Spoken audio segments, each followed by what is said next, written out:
فَإِنْ آمَنُوا بِمِثْلِ مَا آمَنْتُمْ بِهِ فَقَدِ اهْتَدَوْا کہ اگر تمہارا ایمان حضرت ابوبکر صدیق جیسا ہوگا، اگر تمہارا ایمان عمر فاروق جیسا ہوگا، اگر تمہارا ایمان عثمان غنی جیسا ہوگا، اگر تمہارا ایمان حضرت علی جیسا ہوگا، اگر تمہارا ایمان سعد بن وقاص جیسا ہوگا، اگر تمہارا ایمان اصحاب بدر جیسا ہوگا، تو پھر فقد اہتدوا تم ہدایت دیے جاؤ گے. اور اگر تمہارا ایمان اس طرح کا نہ ہوگا تو پھر یہ ایمان ریجیکٹ کر دیا جائے گا.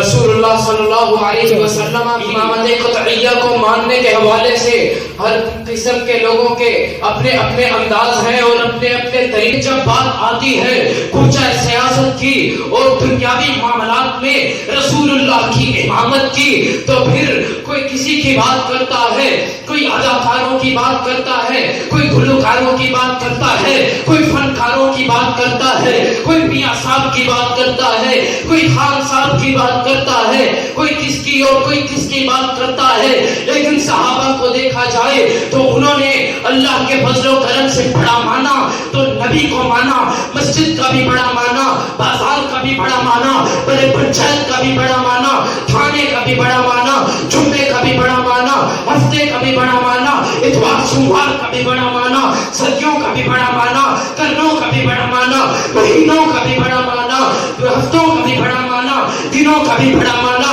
گھنٹوں کا بھی بڑا مانا، سیکنڈوں کا بھی بڑا مانا، حاشیہ خیال کا بھی بڑا مانا، پلک جھپکنے کا بھی بڑا مانا، دل کی دھڑکنوں کا بھی بڑا مانا. اور ایک جبرناک انگریز جیسا ہندو اٹھتا ہے اور لکھتا ہے he was the only man in the history, he was the only man in the history, he was the only man in the history who was supremely successful in both the phases of the life. پوری کائنات کے اندر میرا واحد نبی اور رسول اللہ وہ واحد ایسا امام ہے جو دنیا وحدانیت کا بھی امام ہے اور دنیا تجلی کا بھی امام ہے، جو خلوت کا بھی امام ہے اور جلوت کا بھی امام ہے، جو ظاہر کا بھی امام ہے اور باطن کا بھی امام ہے، جو لباس کا بھی امام ہے اور معاشرت کا بھی امام ہے، جو نگاہ کا بھی امام ہے اور بصیرت کا بھی امام ہے، جو سماعت کا بھی امام ہے اور تفکر کا بھی امام ہے،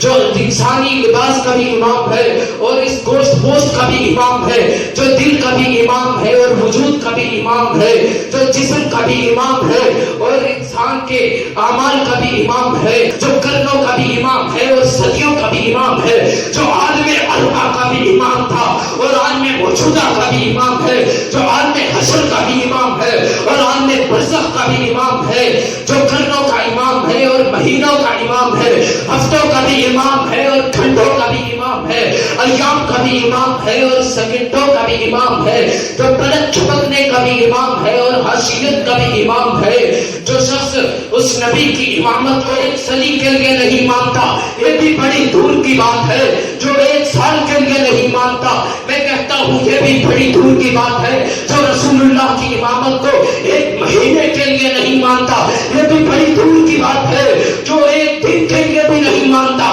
یہ بھی بڑی دور کی بات ہے، جو ایک منٹ کے لیے بھی نہیں مانتا یہ بھی بڑی دور کی بات ہے، جو ایک حاشیہ خیال کے لیے نہیں مانتا یہ بھی بڑی دور کی بات ہے، جو ایک پلک جھپکنے کے لیے نہیں مانتا یہ بھی بڑی دور کی بات ہے، جو ایک احسانیت کے لیے نہیں مانتا. میرے رب نے فیصلہ سنا دیا فَلْيَحْذَرِ الَّذِينَ يُخَالِفُونَ عَنْ أَمْرِهِ